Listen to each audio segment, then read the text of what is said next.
लोकसभा में वित्त मंत्री निर्मला सीतारमण ने केंद्र सरकार का 7वां केंद्रीय बजट पेश किया। ये उनके कार्यकाल का 9वां बजट रहा। बजट में मध्यम वर्ग से लेकर उच्च वर्ग तक को राहत देने के साथ साथ शिक्षा, स्वास्थ्य, इंफ्रास्ट्रक्चर और युवाओं के रोजगार पर विशेष ध्यान दिया गया है। सरकार के इन प्रावधानों को आर्थिक विकास और जन कल्याण से जोड़कर देखा जा रहा है।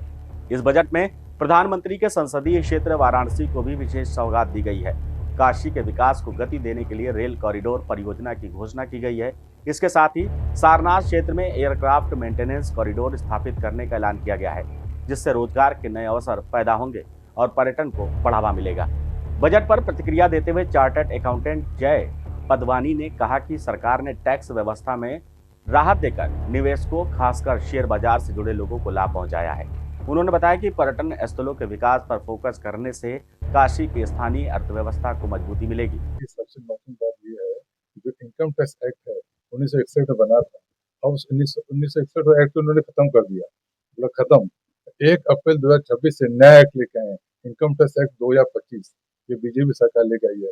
इसमें इन्होंने कर प्रावधान इतने सिंपल कर दिए हैं कि आम आदमी इसको पढ़े अगर, तो वो भी समझ में आ जाए कि क्या लिखा है क्या नहीं लिखा है।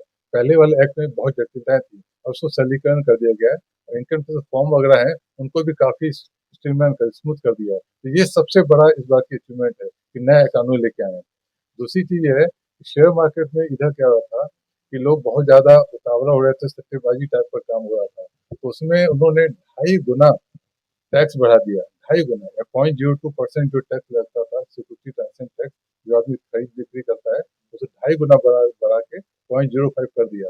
यानी कि अब लोग परहेज करेंगे शेयर मार्केट में रोज खरीदने बेचने वाले, और वही लोग रहेंगे जो शेयर मार्केट में खरीदे और काफी रुके रहे, इन्वेस्टर रहेंगे। रोज खरीदने बेचने वालों को डिस्करेज किया गया, इसीलिए मार्केट देखिए 1000-1200 पॉइंट कम हो गया, आगे और कम हुआ, क्योंकि बहुत जरूरी भी था। लोग अपना पैसा नुकसान कर रहे थे शेयर मार्केट में, उसको सरकार ने बचाने की कोशिश की है। और इनकम टैक्स रिटर्न फाइल करने की डेट जो है वो कुछ 31 जुलाई थी, और फॉर्म वगैरह को उन्होंने बढ़ा के 31 अगस्त कर दिया।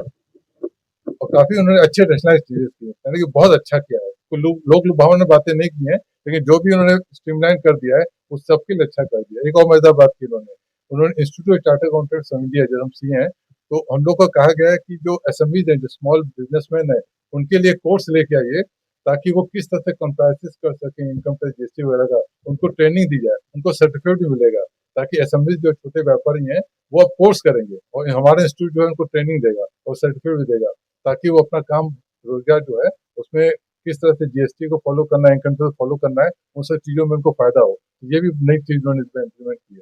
मध्यम वर्ग के लिए इसमें क्या है? मध्यम वर्ग के लिए देखिए बहुत बार रहता है कि उसमें लिमिट बढ़ाने की बात, लिमिट तो देखिए लास्ट टाइम उन्होंने 12 लाख कर दी थी, अभी भी इस साल जो इनकम होगी सबकी, तो 12 लाख तक कोई टैक्स है ही नहीं। ऊपर से 75,000 स्टैंड डिडक्शन है सैलरी वालों के लिए, यानी कि सैलरी वाले अगर साल में 12,75,000 कमाते हैं तो उनको कोई टैक्स देना नहीं है। तो ये बहुत बड़ा रिलीफ लास्ट टाइम ही दे दिया था, जो इस बार इम्प्लीमेंट हो गया, तो यही बहुत बड़ा है।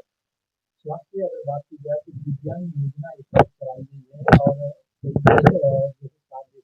कई जगह एमसीडी बनाने की बात की गई है, इसको आप कैसे देखते हैं? देखिए, स्वास्थ्य में तो इनका बजट हमेशा बढ़ा है और एजुकेशन में बढ़ा है, और स्वास्थ्य में तो इनका इन्होंने जो टाई अप कर दिया है, जितने भी प्राइवेट हों या गवर्नमेंट और मेडिकल्स हों, हॉस्पिटल, सबसे 5 लाख की तो छूट दे रहे हैं, उसको बढ़ाते जा रहे हैं, दायरा बढ़ाते चले जा रहे हैं। अब एक टाइम ऐसा आएगा वो ऑलमोस्ट सबके लिए फ्री कर देंगे, जिसको चाहिए वो 5 लाख की सुविधा दे दें। तो सरकार ने तो योजना अच्छी करी दी है, और कोई 1-2 राज्य जो नहीं मान रहे हैं उन पे भी लागू जाए, तो कंपल्सरी कर देना चाहिए मेरे ख्याल से ऑल इंडिया में। ऑप्शन नहीं देना चाहिए स्टेट को कि आप इम्प्लीमेंट करो ना करो, 100% कंपल्सरी होना चाहिए, तब सबको लाभ मिलेगा। चलो इंडिया मेरा नाम सौम्या खरे है, मैं सीए फाइनल की स्टूडेंट हूँ। मैडम, बात की जाए तो आज बजट पेश हुआ है, आप कैसे इसको देखती हैं? मैं तो देखती हूँ कि वुमेन के वेलफेयर के लिए क्या बात की गई है, तो इसमें हम देख सकते हैं कि फॉरेन ट्रैवल, वुमेन को काफ़ी इंटरेस्ट होता है फॉरेन ट्रैवल करने में, तो उसमें टीसीएस जो है 5% से 2% हो गया है, तो एक रिमार्केबल चेंज है। और फिर एमएसएमई चैंपियनशिप की बात की गई है, जिसमें कि लोन प्रोवाइड किया जाएगा वुमेन को, तो एंटरप्रेन्योरशिप भी एनकरेज होगी। स्किल डेवलपमेंट, कैपेसिटी बिल्डिंग की बात की गई है, तो फिर ये एक अच्छी बात है। और फिर बहुत सारी स्कीम्स हैं जिससे कि कोलैटरल फ्री लोन भी प्रोवाइड किया जाएगा वुमेन को, तो काफ़ी इंकरेजमेंट मिलेगा उन्हें और वो अच्छा परफॉर्म कर पाएंगी इकोनॉमी का पार्ट बन करके, तो एक बहुत ही अच्छी बात है। मेरा नाम अर्जुन गुप्ता है, मैं सीए का स्टूडेंट हूँ।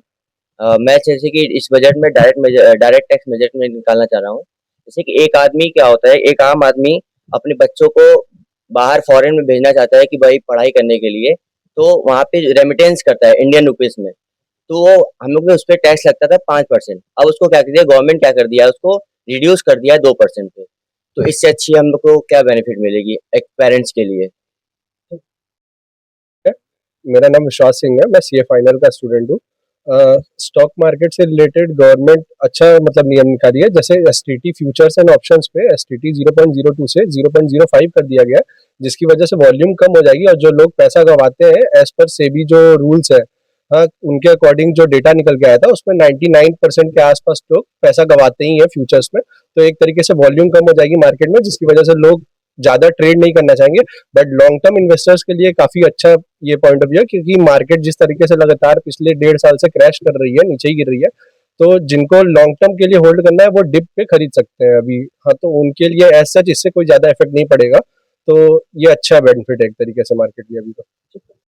विशेषज्ञों का मानना है कि ये बजट आर्थिक विकास के साथ साथ सामाजिक संतुलन साधने वाला है और आने वाले समय में इसके सकारात्मक परिणाम देखने को मिलेंगे। बने रहिए हमारे साथ, तो देखते रहिए नेशन नाउ समाचार पर खास और बड़ी खबरें।